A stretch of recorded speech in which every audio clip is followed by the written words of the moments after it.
पक्षाच्या निर्णयावर आम्ही बोलू शकत नाही. मी ते खासदार झालो तर इथल्या लोकांना रोजगार मिळवून देईन. स्थानिक लोकांनी उद्योगधंदे करावेत, स्वतः उद्योग निर्माण करून इतरांना रोजगार द्यावा ही मोदीजींची शिकवण आहे. त्यांची मी इथे पूर्तता करेन. रत्नागिरी रत्नासारखा चमकेल अशी परिस्थिती निर्माण करेल.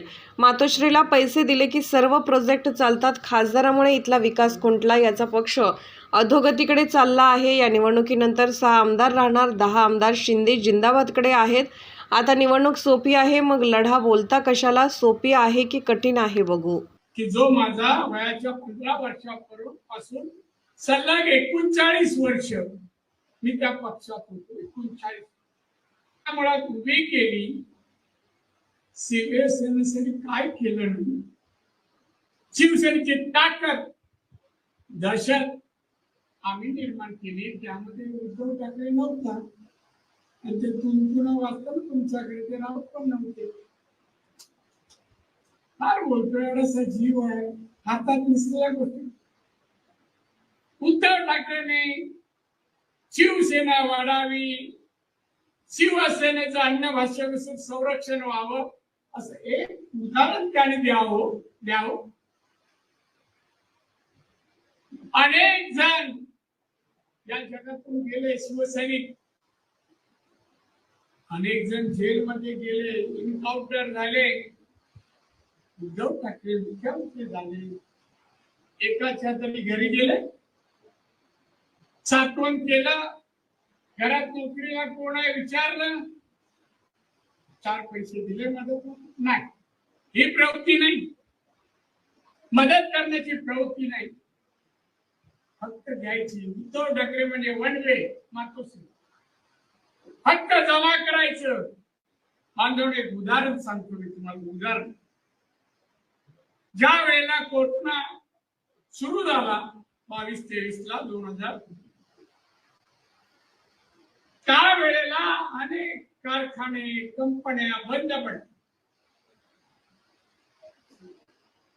छोटे मोठे व्यावसायिकांचे कारखाने दुकानं बंद पडली. गरिबांच्या घरी अन्न नव्हतं, मुलं रडत होती, शिजवायला घरात अन्न नाही, अशी भयावह परिस्थिती निर्माण झाली. आणि त्या वेळेला देशाचे पंतप्रधान माननीय मोदी साहेब यांनी योजना किती 80 कोटी लोकांसाठी, या देशातल्या गरीब 80 कोटी लोकांना मोफत धान्य चालू केलं. आजही सुरू आहे. पण पक्षासाठी त्याग केला, एन्काउंटर झाले, जेलमध्ये गेले. त्याच्या कुटुंबाला मदत करायची मानस किंवा तयारी उद्धव ठाकरे कधी नाही. शिवसेना आज खासदार आहे, आमदार आहे. याच्यापूर्वी पालकमंत्री होते वायकर. या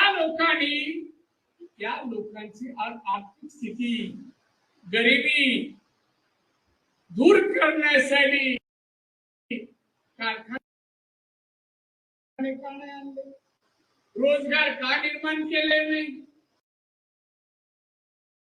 लोकांच्या 2 हाताला काम मिळेल असं काम का दिलं नाही. हो, तुम्हाला अधिकार आहे. हा 10 वर्ष खासदार आहे, टोल नाका घेऊ शकतो. एका 5-25 मुलं का नाही गरिबांची घेऊ शकत. बांधवनं मी काही दिवसापूर्वी 2 महिन्यापूर्वी एक टेक्निकल सेंटर कोरसला चालू, म्हणजे बांधकामाला सुरुवात 200 कोटीचा पत्रकार हो, जरा ऐकून. कशासाठी आहे टेक्निकल सेंटर? तिथे प्रशिक्षण दिलं जाईल. कोणतं? इंजिनिअरिंग आणि फूड प्रोसेसिंग, फळ प्रक्रिया उद्योग. इंजिनिअरिंग मध्ये वेगवेगळे कारखाने इथे आले, फूड प्रोसेसिंग मध्ये कारखाने आले. ते प्रशिक्षण घेतलेल्या मुलांना जिल्ह्यात नोकरी मिळावी. दोडामार्गला नवीन विमानतळाच्या बाजूला 1200 एकर जागा आहे, आम्ही राखून ठेवली आहे, काय करायला दिलं नाही. तिथे मला 500 कारखाने आणायचे. 500 सिंधुदुर्ग रत्नागिरीच्या मुलांना नोकऱ्या मिळतील, आर्थिक परिस्थिती नोकऱ्याने सुधारते. एक प्रवृत्ती एक यांची सांगतो किती घाणेरड्या प्रवृत्तीची आहे. पावसात भिजत होते ऑगस्ट महिन्यात आम्ही प्रत्येक टाइमचं पाहिलं. आमच्या कार्यकर्ते तहसीलदारला बोलून घेऊन येतो, त्यांना घर दिलं. आज झाली 15 वर्ष. त्यातली एक शेवटी लहान होती, 4 वर्षाची मुलगी होती लहान, 4 ती परवा मुंबईत आली, एक चिठ्ठी आली. मी अमुक मला नावाने ओळखत नव्हतो. तिला एवढी छोटी असताना पाहिलं. मी बोलवलं, काय कुठून दादा मी बाबूची बहीण, तुम्ही आम्हाला वृद्धाश्रम ठेवला ना, बाबू मी तिचा मुलगा, त्याची बहीण. का आली? दादा मी ग्रॅज्युएट झालो, मी नोकरीसाठी आली आहे. मी बाकीची भावंड, तुझा बाबू सोडला तर आम्ही तिथे ग्रॅज्युएट. वृद्धाश्रमाचं जेवण जेवतात, फक्त घर बांधून दिलं वृद्धाश्रमाच्या मध्ये. आमचे राहतात, त्यांना कपडे लत्ते सगळं मी दिले. आता ते सगळे तिघ कामाला लागले, फक्त एक मुलगी राहिली. आता 1-1.5 महिन्यापूर्वी असं अनेक प्रकारचे काही मुसलमान समाजाची मुलं आम्ही आणली. अब्दुल नावाचा कणकवली एसटी स्टँडवर पावसाळ्यामध्ये लाईट गेली. एक अब्दुल नावाचा मुलगा वर चढला, तो दुरुस्त टाकला, शॉक लागला. काय करू? 3 मुलं, मोठा मुलगा 18 वर्षाचा होईपर्यंत मी माझ्या कार्यालयातून कणकवलीची ती मुलं वाढली पाहिजे, मोठी व्हायला पाहिजे, शिकली पाहिजे आणि अन्नाला लागा. असं काहीतरी करा. नाव विनायक काय हो आणि काम बघा कशी. एक एक प्रकार तुम्हाला माझी एकांतात या सांगेल. नोकरीला लावतो, मुलीला बोलवायचा, त्याबद्दलची तक्रार तिथं पोलीस स्टेशनला घ्या. पोलीस स्टेशन असा आहे. कधी कोणाला नोकरी लावतो या जाऊ नका. आणि म्हणून त्याला आता घरी बसवायचा आपण निर्धार करा. एक सांगत होतो सिंधुदुर्गातले 8 तालुके, 3 मतदारसंघ, राजापूर 4था. 4ही मतदारसंघाने मला लीड दिलं ना, मी जिंकलो. समजा बाकीचे हे ना तिथे चिपळूण, संगमेश्वर वगैरे हे सगळे प्लस होतील. मग आधी 2 लाखांनी यायचंय ना.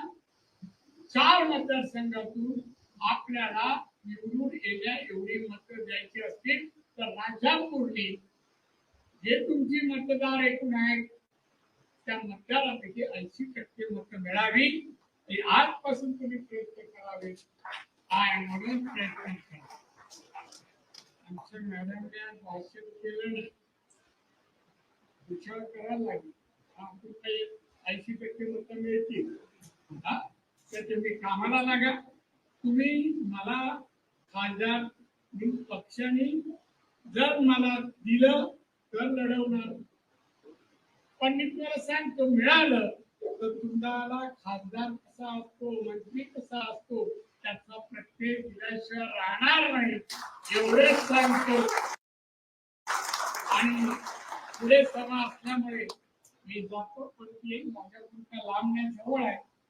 अनेक नाती गोती पुढे संगमेश्वर आहे, सासरवाड पण आहे. त्यामुळे रत्नागिरीला वारंवार येत जाईल, तुमच्याशी बोलत जाईल आणि मात्र अविचारला येणार नाही, पण तुमच्या अडचणी दूर करायला नक्कीच येईल एवढंच आश्वासन देतो आणि रजा घेतो. जय हिंद, जय मा.